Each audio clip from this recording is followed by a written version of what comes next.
All right, welcome. Today we're going to learn a technique video. So we are going to learn how to do this stretchy ribbing that we can use for, say, the edge of a cuff of a sweater, like for the arms or the neck or the bottom, or you can use it for, say, like a hat brim, any number of things. Honestly, if you did this one really wide, you could actually do it like, say, this wide in a boot cuff. That would be super fun as well. So this is a nice and simple beginner technique. It is done with just slip stitch. So let's go ahead and get started. All right, and if you're just joining us for the first time, my name's Amanda. I'm the creator behind Purple Rose Crafts. The swatch that I just showed you was done in our Red Heart Super Saver in the ombre. It's our beautiful purple, and we're gonna actually make a whole hat out of it. I wanted to start at the beginning. So we're gonna go ahead and come back and start at the exact beginning with this beautiful turquoise color.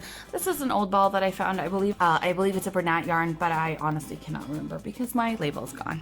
But it's a medium weight on our weight scale, and we are using a 5mm crochet hook. This is our ergonomic hooks that I linked down below. So what I'm doing here is I'm crocheting some chain stitches. So we're gonna do about 10 stitches across. So now what we're gonna do is we're gonna skip the first one and work into the second. And so we have our V stitches here on the front, like so. And then we're actually gonna turn it around and use the back loop here. So we wanna actually see the V's on the front, okay? And we're using, as I said, straight slip stitches. Now you can do it as well with a single crochet or a half double crochet. It does work as well. It just isn't quite as stretchy and tight as far as the ribbing. It's a little looser, but it's okay. It works as well. We're gonna continue working across our row in our slips with our slip stitches to the end of the row, just through that back loop, okay? We wanna keep things, a little bit looser to give us a nice stretch in our fabric.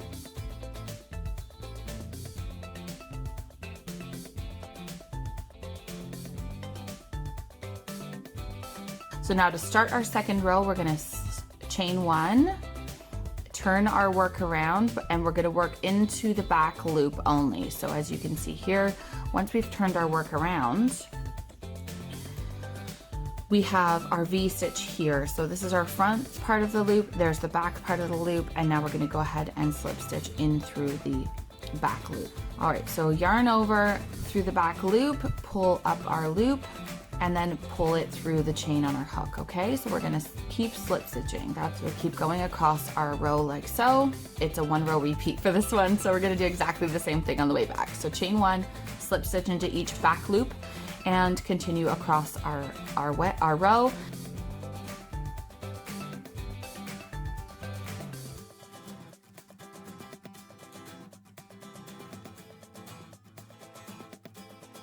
Now this one we're gonna actually be using in a horizontal fashion. When we're actually done, our ribbing is gonna go this way. So when we actually go to do our hat body, which will come in a future video, so guys, hit subscribe. We're gonna do the series on how to crochet a hat as well in various different ways. So you can choose different videos for the different sections you're working on, and then go ahead and crochet away, okay? So this one's gonna be a bottom-up hat, and we're gonna put it horizontally. So what we wanna do is when we're working on our pattern, we want to measure the length of our fabric this way and determine how long we need that to be. So if we're doing, say, an adult hat, we're gonna go about 22 inches.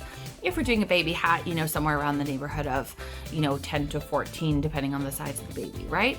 We're at about, 4 inches or so here. So we're gonna continue going for quite a while on this one. Okay. Let's go ahead and keep working on our fabric.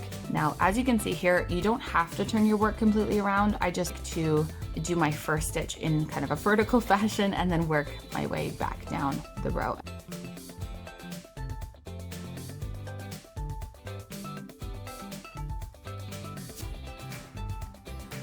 And when we get to the end of the row, I have been noticing that there's not really a clear loop to crochet into for our last slip stitch. So I've actually been going into this loop here at the front, if you guys can see that. So we have our loop back here, which we could crochet into, but I actually like the way that it looks better when we crochet into this one as our last slip stitch. So I'm gonna go ahead and insert my hook here. This is from the chain of at the beginning of the previous row. So what it's gonna do is it actually gives us like a little bit better of an anchoring point when we go ahead and choose which is gonna be our top and which is gonna be our bottom when we make our hat, okay? All right, so here I've made a little example of a wider version of our slip stitch brim. So we still have our great stretchiness. And so for this one, I chained 21 stitches for this section. And then I've been doing with our initial chain, I've been slip stitching 20 across the end of the row. And then when we go and fold it, you know, obviously we would be doing this in a great, like in the full length of our hat brim. And so then when we fold it over, we've already slip stitched our ends together, which we're going to do in just a moment here on this video. Then we're going to fold it in half, and then we're going to single crochet across the top edge here. And then we end up with this double thick, nice and stretchy, you know, ribbed edge for our hat brim. All right, so here we are at the end of our ribbing. This is the appropriate length for the hat that we're going to make. Make sure that you are measuring about an inch less than the width of the hat that you're looking for, because it is super stretchy. And so now, how do we know we're at the end of our section?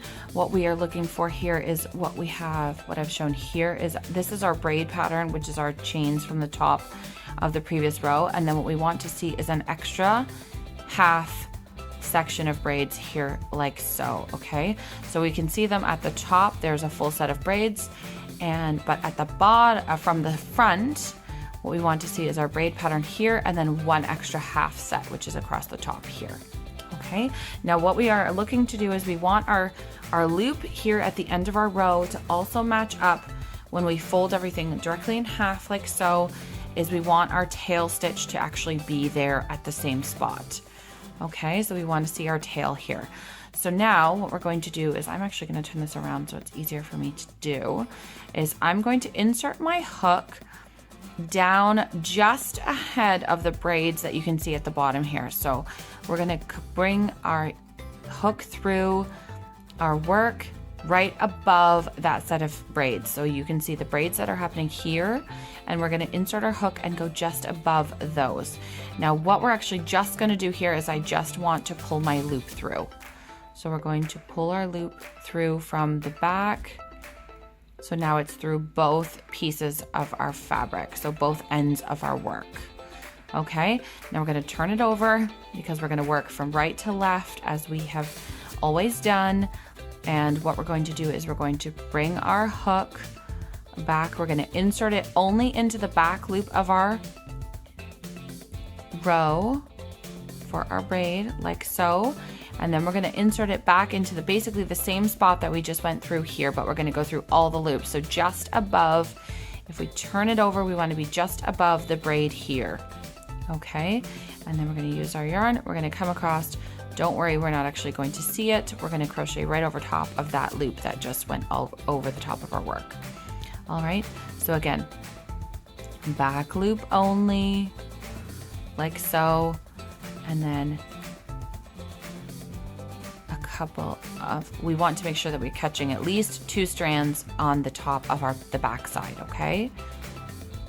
And slip stitch. So we're going to keep doing our slip stitch like so through the back loop of our front piece of our work, and then through at least 2 strands through there, and then coming back through and finishing our slip stitch. So what we are seeing here is our tail down here is going to stay. It's going to be the end of our work at the bottom of our hat, and we're not going to worry about it. We can crochet it in or weave it in at any point. We can do it now if we want. We can do it later. It doesn't matter. All right, let's go ahead and finish our row. You want to make sure you keep all your stitches nice and well matched up, so that way you don't have too many or not enough at the end of our row. There, like so. And then at the top, I always go through both of the loops just to anchor at the end of the row, and across through the back side as well, finishing off like that. All right, so if we pull our hook out, so when we finish everything off, we are going to see the front side looking like so. You're not really going to see this, and at the end here at the bottom, we're actually going to use our crochet hook to catch our loops, and we're going to actually cinch up the bottom just a tiny bit tighter, and we're not actually going to see that small part there. So there we go. So if we pull that across there and then weave it in behind, we're not actually going to end up seeing it. So it's going to turn into pretty much an invisible join. And now we're going to work on our first row of the main body of our hat. And then you can kind of be versatile and go from here wherever you like to go with your hat, okay? So if you want to do some, say, granny stripes, or you know, the braided puff stitches that we've done in a previous video, or do a Celtic weave like we did in the granny square video, that's completely up to you. All right, so what we want to do now is we want to evenly space all of our stitches around, and we're going to start with a row of single crochets. I have started here with 1 chain to give us some height, and we're going to go ahead and insert our hook. Now we want to make sure that we're grabbing a little bit more than just 1 strand of our yarn. So if we pull things apart a little bit, you can see we have a strand here at the top, which would be nice and easy to go ahead and crochet into. But I want to encourage you to kind of go down just a touch into the next strand of yarn, because it will give you a better anchoring point for your stitches. So like here, we've got our top 2 strands here. We're going to go ahead and crochet into that just below those top 2 strands. And we're going to continue working into basically the dips of our ribbing, and that's where we're going to go ahead and do our single crochets around our work. That's going to keep everything nice and even around our first row. Now you guys can go ahead and follow any pattern basically for this, the main body of this hat, but I just want to encourage you to do the ribbing. Like, look at what's happening here. We've got this nice, beautiful, even edge, and it looks nice and straight. Honestly, really pretty. So we're going to go ahead and finish off our single crochet row. At the end of the row, we're going to go ahead and slip stitch, and then we're going to work into the main body of our hat. So if you guys want to choose another video in this playlist that will have some different ideas about how to do each stitch in the round like we're doing, and there's even some information about decreased stitches if you guys want to go ahead when you get to the crown section of our hat to go ahead and finish off your crown and give it a little bit more shaping if you want. Or you can always keep it straight and just sew everything together and cinch it up, you know, cinch up your sewn thread or piece of yarn, and it'll kind of gather itself into like a little bit of a bunched top of your hat, which is lovely as well. You sew on a pom-pom and you're all set to go. And as always, I've included the link to our yarn and our materials here in the description below if you guys want to use what we're using.